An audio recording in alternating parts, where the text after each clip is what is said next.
Good afternoon, and welcome to today's interactive session of Business as Usual. This actually is our 10th session. So I'm Audrey Russo, and I'm President and CEO of the Pittsburgh Technology Council, and I'm joined today by my co-host of Tech Vibe Radio, Jonathan Kirsting, as well as his role as Vice President of Visibility at the Tech Council. So a few things about today's call. It would not have been possible without the support of our good friends at Huntington Bank, who stepped up to sponsor this series. If you don't know about Huntington, they are actually the largest SBA lender here in southwestern Pennsylvania. I also want to thank the team at AT&T for sponsoring our ongoing public policy series. They have had a long-standing partner of the councils, and I particularly want to commend them for their team for all that they're doing at this critical time to help give parents, students, and teachers the tools they need for at-home learning. They have recently donated $10 million to support that cause, so thank you, AT&T. As a quick programming update note for next week, we have a great lineup for you. Starting on Monday, we will be hosting Catherine Kellerman. She is the CEO of the Allegheny County Port Authority, to be followed by Tuesday by Radha Inturiano from Aurora Innovation. And on Wednesday, we will be joined by Christina Casotis, CEO of the Airport Authority. And then on Thursday, we're tentatively scheduled to host U.S. Congressman Connor Lamb. So just a little bit of information about the technology and the format for today's call. Most of you notice we have muted your microphones. I would ask that you keep your microphones on mute throughout the call. Some of us have a lot of background noise going on around us in our homes, so please, we want to ensure that everyone can hear our guest clearly. With that said, we want this call to be interactive. Please take note of the chat box at the bottom of your desktop screens. If you have questions for our guests, type your question in, and along with your name and company, we will try to answer as many of these questions as possible. And very importantly, this section is not for advertising your products. Please only ask the questions in the box. So now we're going to kick off our program, and I have the pleasure of welcoming Congressman Guy Reschenthaler to this morning's call. Good afternoon, and thank you for joining us, Congressman. Today is a huge day for small businesses and businesses that are lending across Western Pennsylvania as around the United States. As a result of the CARES Act that was passed by Congress last week, thousands of small businesses are being thrown a critical lifeline. So welcome, and can you talk about that act and start to give us some overview of that component, particularly as today is Friday, the day kicking all of this off? Yes, absolutely, Audrey. And thanks for having me. I really appreciate it. And thanks, Jonathan and Brian, as well. Just so you know, this is not a war room back here. I'm such a geek. I have a huge map in my dining room. So that's what you're seeing, just to get that out. Look, I just want to thank everybody on the Pittsburgh Tech Council for participating in this meeting. You guys are on the front line of all this, obviously all the teleconference, all the technology that's making it possible for people to work remotely and stay in the social distancing guidelines. Thank you for doing that. Startups and tech businesses, of course, play an essential role in southwestern Pennsylvania. I really think that we're on the cutting edge in the country. So it's critical that we keep moving forward in this industry as we battle this pandemic. So as Audrey mentioned, we passed the CARES Act. You'll hear me say interchangeably phase 3 in the CARES Act, because it's important to realize that we had 3 different phases. So phase 1 was passed, and that was focused at making sure that there was paid family leave, and also that we got infusion of cash to hospitals. But it was geared more toward medical research. And we had phase 2, and now this phase 3 CARES Act is multifaceted. You have direct payments to individuals, as everybody knows. You have the SBA loans, which we're going to talk about, to the paycheck protection element of it as well, and we're going to get into that. But under this program, small businesses are eligible for up to $10 million in loans, and that is to cover payroll, rent, mortgage interest, and utilities. Additionally, phase 3 expands the eligibility for economic injury disaster loans. That allows businesses to get up to $10,000 in advance, and that does not have to be repaid. So it's two separate pots of money for two different purposes. Millions of Americans, as I mentioned, will also be getting direct payments in just a few weeks. We've been talking about that as well. I've been working very closely with SBA. I've been working with a ranking member in Congress for the SBA. And just today, right before this conference call, we had a big conference with Kevin McCarthy, Liz Cheney, Secretary Mnuchin was on the line, Patrick McHenry, and Steve Shabbat, who's the point on small businesses in Congress. So I'm more than willing to share what was discussed on that. But today is the first day, as was mentioned, that businesses can apply for the new SBA loans. And I'm keeping an eye on this to see how it's going. If following today's discussion, if you have any questions or want any follow-up with the CARES Act or basically any resources, if I can do anything or my office can do anything, please contact my office and we'll help you out. I'm at reschenthaler.house.gov. Again, reschenthaler.house.gov. And together, if we keep working on this and we keep an open dialogue, we can get through this pandemic. So with that, I'll open it up to questions and we can take it from there. So thank you, Audrey. Do you want to start with that? Are there any questions, Jonathan, want to start with that you see on the board? So we're starting here. People are wondering about U.S. Post Office funding right now and how that's playing up through some of this. Yeah. So the post office, I don't have the exact number. I know the post office got money through phase 3. I'm trying to look. I'm going to list to see what departments got what. I know the post office got something, so we're aware of that, and okay. that was taken care of in phase 3. I can't find the exact top number, but no worries. Yeah, no, we just want to know. And also, we have another comment about giving some detail on the phase 4 stimulus package. Some details you can shed on that. Yeah, absolutely. So here's where we are in phase 4. The president and the administration is pushing a transportation and infrastructure package.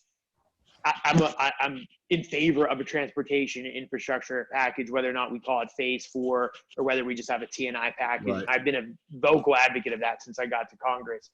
I think it's a good way to stimulate the economy. Look, if we think that we don't have an economic hit, we're fooling ourselves. This is going to be devastating in the short term to small businesses. So I think that's a good way to move forward with the T&I package. I would prefer to see one, though, that is focused on roads, bridges, which is really important to the Pittsburgh area is locks and dams, right? And then also rural broadband would be phenomenal. My fear, though, with it is we'll have a carbon tax, which will hurt industry. Blue Dog Democrats, the trade unions will not support a carbon tax. And then we'll also have all these offsets for wind and solar. And look, I'm everything above the line energy guy for energy from any source. I just don't want to do it at the expense of oil, especially cheap oil and gas, right? So that concerns me how we get that through committee. The other thing we have to consider is we're not in session. So right now you have the leaders that are there in Congress, but we're not in session. So how do you actually move this? And I fear that if we're not there, you're going to have something that's very top down from leadership, and the rank and file member is not going to have a lot to say, and consequently, the people that are back home in the districts are not going to have a lot to say. So we'll take a wait and see approach. What I'm seeing from the Democrats, frankly, scares me. I don't want to be political about this, but they're talking about phase 4 being a $15 minimum wage. Clearly, that would hurt small business, especially in the Pittsburgh area where we have a relatively low cost of living here. We're very fortunate. They also want to do a cap and trade, subsidies for wind and solar. It's a litany of basically Green New Deal type ideas that just, I don't think they're appropriate right now. Okay, so before we go into some questions, I just want to throw out this one question, and then we'll be right there with you with these list of questions. We got a ton coming too, Audrey. Great. Traditionally, startup technology businesses haven't enjoyed much success in securing SBA loans. So due to the requirements to personal guarantees, collateral, profitability, all the complexities around that. The current program actually has removed many of these barriers, but small businesses with equity investments from VCs and private equity and strategic investments have been worried about their access to these loans based on this affiliate rule. So that's traditionally part of the SBA loans. You've been working on that issue. We've been lobbying on that behalf. Can you share a current state on that right now? And then Absolutely. So, yeah, absolutely, Audrey. So look, these startups are the economic drivers, especially in the tech industry. So they should have the ability to get financial resources. And I wrote a letter to Secretary Mnuchin basically saying that the affiliation rules need to be changed so the startups can have access to capital. Basically, this was brought up in the call that we just had with Secretary Mnuchin with the Republican conference. So it is on his radar. We're anticipating we hear something that's finalized, maybe even as soon as today. But this is on his radar. I've advocated on the call. I did not have to say anything because others that share my opinion that are in Congress expressed it to the secretary. But we need to do something. And I think that this was a package that was so large and moved so quickly that there's going to be a lot of these small caveats that need changed. Also, I've talked to the House Small Business Committee on this and try to see if we can do anything to ensure that startups get access to funding. And then I should say, as already mentioned, the SBA issued the final rules last night for the Paycheck Protection Program. We're going to hear more as we work out, like I said, what I call these caveat issues that have arisen with just passing legislation so large and so quick. Okay. So Jonathan, you want to start going through some of these questions? We have a lot. And Audrey, there's so many questions, and Congressman, thank you for taking the time to answer these today. You can see the interest from our membership is just immense right now. Trying to kind of aggregate some of these together. Some of the first concerns are, will the PPP run out of money? They were seeing running out by Monday, that the pot of money could actually dry up, and also trying to find a list of banks that are actually processing these PPP loans. Yeah, so from my understanding, by the way, everybody just call me Guy on the call. And look, I don't have all the answers. So if I run into something I don't know, I'll put out the information to you. But from my understanding, every single bank can write the PPE loans and the SBA loans, and that the Secretary Mnuchin has put forth that guidance. And the idea is that we try to get capital out there as quickly as possible and try to streamline this process. Now, I can tell you that the first lender an individual or a business should turn to, is the institution that normally does business with that business. And here's why: because they have all the information already on file. So we'll be able to get the money out quicker. But you can clearly go to another institution. There just might be a delay. I know there was a second phase to that question. What was the second part of that besides PPE? I missed it. The idea, this is probably something we can post on our site, is a list of banks that are actually processing these PPP loans. Okay, yes. So they all, from my understanding, they all have the authorization from the Secretary of the Treasury to process both PPP and SBA loans. It's up to the institutions, but I can't imagine the institutions not processing these loans. There is some pushback that it's a 0.5% interest rate, which they say they might actually take losses on it. So that could be an issue. But from what I understand, the institutions are going through with this and lending the money. Excellent. So there are already some suggestions that Congress may need to reconvene to either pass a stimulus bill or to provide additional public health support. Can you talk about those prospects and share also how the virus has impacted the operation of Congress itself as an institution? Yes, absolutely, Audrey. So we in Congress are the House is supposed to go back, I believe, April 20th. That's what's slated right now. That's very fluid. I believe the Senate is also the week of April 20th. I don't have a calendar in front of me, but I'm like 90% sure it's that week of April 20th. I know there's a lot of folks that are in the Senate and the House that frankly don't want to go back to Washington, D.C. It's an absolute petri dish. You have people from all over the country, of course, coming to D.C. You have people living in close proximity. A lot of members, I do not, but a lot of members actually live in their offices. That's why when Rand Paul was in the gym, if the gym is not open, at least the locker room, these guys cannot shower because a lot of them, like I said, live in their offices and they use that gym facility basically to get ready for work. So it is a risk coming back. I will tell you that if we have to come back, we should be focused on a streamlined, narrowly tailored bill to get aid to individuals and to get aid, more aid to businesses. We should take a moment to see how phase 3 is being implemented. I mean, the SBA rules, as we just referenced, just came out last night. We're still finalizing some of these guidelines today. So I don't think we've even worked through phase 3 in terms of implementation yet. So I do want to get a week or two in to see how this works. And while I'm on the subject, there's a lot of talk about remote voting. I've got a big problem with remote voting, and here's why. As soon as we allow for remote voting, the demand from the public is going to be that we always do remote voting. And I don't think the public recognizes the importance of committee work. I don't think they recognize how much business gets done when you're on the floor. If you go into C-SPAN and you watch the floor, everybody's running around. It's like a beehive. Everyone's talking to each other. Everyone's advocating for their bills, asking folks to sign on to letters, asking people to sign on as co-sponsors on bills. If you were to force members to vote from home, you would rip out that interaction on the floor, which I would say is the heart and soul of our democracy. And what it would do, I don't want to get too philosophical here, but what it would do is it would take all the power from the rank and file members and put it all the way up the chain of command to the 4 leaders. Just like we saw phase 3 get done. And I'm a huge Kevin McCarthy fan. You had Kevin McCarthy, you had Nancy Pelosi, and you had Senator Schumer, and you had Senator McConnell and Secretary Mnuchin all working together to cut this deal. The average rank and file member had to submit text messages, questions, letters. We couldn't go up and talk to somebody face to face. So my ability to advocate was limited. Just imagine spreading that into the future and conducting business that way.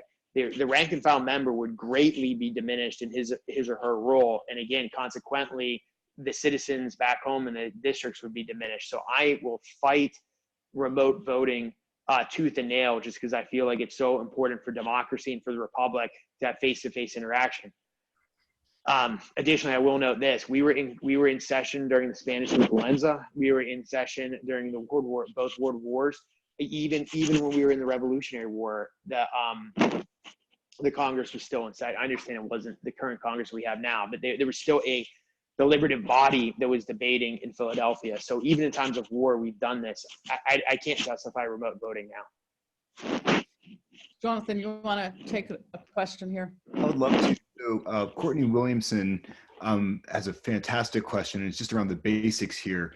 And she just wants to know, like really the idea of how many banks are allowing applications and where and how can people apply. So I don't have information on how many banks are not allowing not allowing applications. I do know that they all have the ability to do it. The place to apply would be, though, at your local bank. And again, the quickest way to do this would be to go to the bank that you already have a relationship with, because they have all your personal information and the information of the business, so they can streamline it. So that's the quickest way to get this out. Yeah, Mike Durazio, one of the best staffers that I have, just gave me a note, but it basically says what I said, so I was on. Good. I was on. Yeah. Good. So let me jump to another question and just talk about manufacturing for a second. And so many of our manufacturing firms here in southwestern Pennsylvania and around the nation, which have been deemed to be essential business units, have been looking for guidance from us. They are asking us if we believe that the state or federal government might expand shutdown orders and that they are contemplating expanding short-term production to build inventory, but balancing that with the financial risk of the market. What do you foresee in terms of the future for manufacturing firms here in Western PA? Yes, Audrey. Well, so I can't imagine I can't speak for the Wolf administration, but I can't imagine a situation where we shut down life-sustaining industries and life-sustaining manufacturing. I just can't see that. We need it right now. And I will say this, just speaking globally, we had 2 options.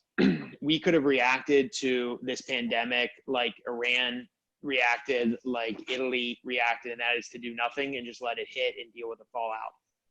as it turned out in Iran, that had deadly consequences. You can literally see the mass graves from space. That's not me being dramatic. You can actually see the mass graves from space in Iran. And we think they're lying about their deaths. In Italy, we know about the death toll that it's cost there. Those countries are both having economic ramifications that are, on a scale that outside of Great Depression is incomprehensible. So, or we could have reacted like we're doing now, where we had the extreme social distancing measures and we slowed the spread of this. But the important thing is, either way, we were going to have economic decline in the short term. The difference was, if we went the way of Italy and Iran, we would have also had a large death count. This way, we can keep the death count lower. We're still going to have an economic issue. I realize that, but at least we don't have the death toll that Iran and Italy and even now Spain is having. And I also think the death toll is a lot higher in China. I don't think we're getting the real numbers from China. But let me get back to this. Look, we need to keep the supply lines open. Critical manufacturing, critical industries need to stay open, especially those that are providing life-sustaining equipment and everything. And then I also signed on to a letter for the construction industry so they could stay open, at least so they could finish the buildings that are already under construction. And on a construction site or the social distancing is already there. You have a building with a few workers in it, so they can perform social distancing, and it's outside. If you need I should mention this, if you need any help, if you're trying to get a waiver, if you just call my office. And again, it's reschenthaler.house.gov. I know it's a mouthful. I promise you, if you Google, it'll come up, reschenthaler.house.gov. And we'll be able to provide guidance. If you've already applied for a waiver, we can give updates because we're talking with the Wolf administration, so we can do that. We have another question here from our audience. This is a really good one.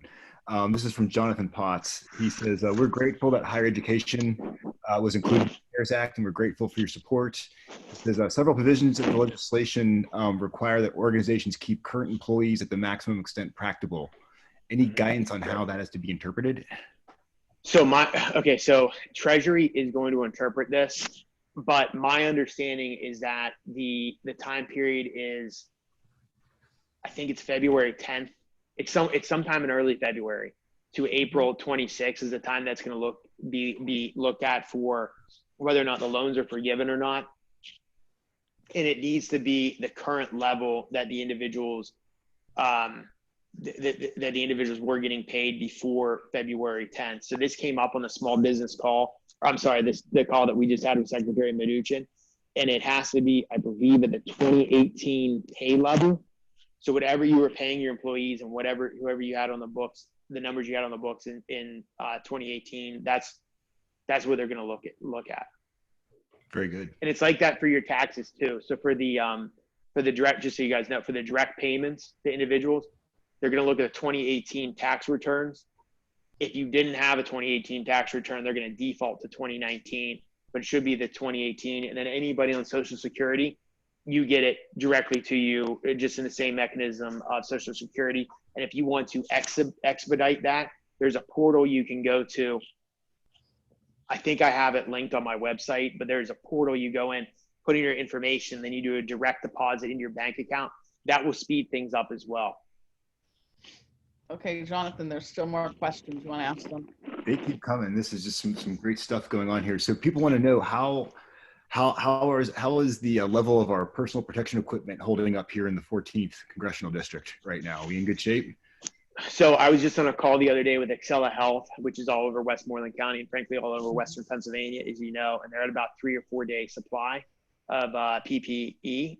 That's not ideal. Hopefully they can get more. We can go through the stockpiles right now. They're trying to use the stockpiles for where we in the U.S. are getting hit the hardest, which would of course be right now New York. But hopefully we can secure more PPE. I think that also I know the administration got criticized because they did away with elective surgery. But if you look at it, we need to have those masks. We need to have that gear. And if we can postpone an elective surgery and save that equipment, we're going to do it. So I know there was a lot of criticism I think it was both the Wolf administration and the Trump administration both said that we should have guidelines to do away with the elective surgeries. It's absolutely needed. I mean, we got to treat this like it's a time of war, and we've got to keep our resources to those who need them. I should say this though, with this stockpile, we can never allow these stockpiles to be reduced. We also need to look at our pharmaceuticals. We now realize just how dependent we were on China for not only pharmaceuticals, but for the equipment that makes masks and ventilators, et cetera. Moving forward, we really need to take a look at where we procure these goods and services, or these goods rather, and try to bring them onshore, or at least have a diversification, so we're just not reliant on a supply chain from China. Okay, so we have another question here. If you filed your 2019 return, the stimulus check will be based off of your taxable income in 2019. Is that correct? It should be based off your 2018 tax return. However, if there is an issue with 2018 for whatever reason, it'll then default to 2019. And let me just 1 second, Mike, am I right on that? I'm sorry. Of course, that would make a lot more sense. I just assume things in government are backward. So I said that wrong, guys. I'm sorry. No worries. It is the common sense thing. It's 2019. If you haven't filed for 2019, then it reverts to 2018. That's for your individual direct payment. For businesses, though, they're looking at 2018 for how much you paid, and then they're also looking at the amount that somebody was making leading into early February. This came up because there was a situation where a business was paying more, and they were paying more in 2019 than 2018, and they're using the 2018 numbers to base off. We're getting into minutia here, but I'm just relaying what was discussed yesterday. Yeah. Now, people have a lot of process questions, Guy, and so one of the things that we're doing is at the end of every one of our noon sessions, we collate all the questions and provide answers for them. So I think you've done a great job trying to quarterback some of the stuff that's actually important, but in the minutia. So thanks. And I should just say, look, we are just like I said, the guidelines just came out last night, so I'm learning this as quickly as you guys are. Crazy. And as I get more information, if you need help, my office will help relay any questions. You've done a great job keeping us up to date for sure. I mean, this has been so helpful. No, thank you. No, really appreciate it. Thank you so much. Is there any other question out there, Jonathan? We have just like Audrey, 1 minute I'm getting told that I need to. I'm getting told that I need to plug my SBA webinar. That's Monday. You got to do it, right? It's Monday at 2 p.m. And again, you can go to reschenthaler.house.gov, but I'm having an SBA seminar on Monday. And if you're ready, I can give you the number to my office if you need any more assistance. Well, the number to my office is 724-206-4800. So 724-206-4800, and we can help out. And again, the SBA webinar is Monday at 2 p.m. Awesome. Okay, thank you. And we'll share that in our archived information as well. So just to remind everyone that we already have next week, most of next week scheduled. So stay tuned for that. We'll get updates. And we also are working on our own virtual help desk. So you'll get something in the mail, hopefully later today, which we're excited about. We've been working behind the scenes because I know that Congressman and you and others are constantly going to be bombarded, and we want to do what we can to be helpful. Thank you for the work that you've done to date and the work that you're going to continue to do as we move forward. And thank you for being a champion for our region and caring about the things that are really near and dear to our heart, which is driving the tech ecosystem and their prosperity forward, despite the backdrop that we're in right now. Well, thanks, Audrey. I really appreciate it. And look, we just got to realize we're going to get through this. The economy will recover. I don't know how it's going to take, but we've been through 2 world wars. We had the Spanish influenza. A virus cannot destroy the American dream. So we're going to be able to rebound from this. And hopefully Pittsburgh will be on the cutting edge, just as we are now, when it comes to tech and so many other industries. So thank you for everything, and whatever I can do to help out, please call me, please call the office. So thanks again. Thank you. And thank you, everyone. And stay tuned. You're going to get some updates from us. Again, we've recorded this. It will be archived. We will have all the questions that were posed here. They will be archived as well, and we'll have answers. We will also have Congressman's info that he has been so generously sharing with us today, and we will see you all on Monday. Same time, same place, with more info. And thank you, Jonathan. And thank you, everyone. Good stuff.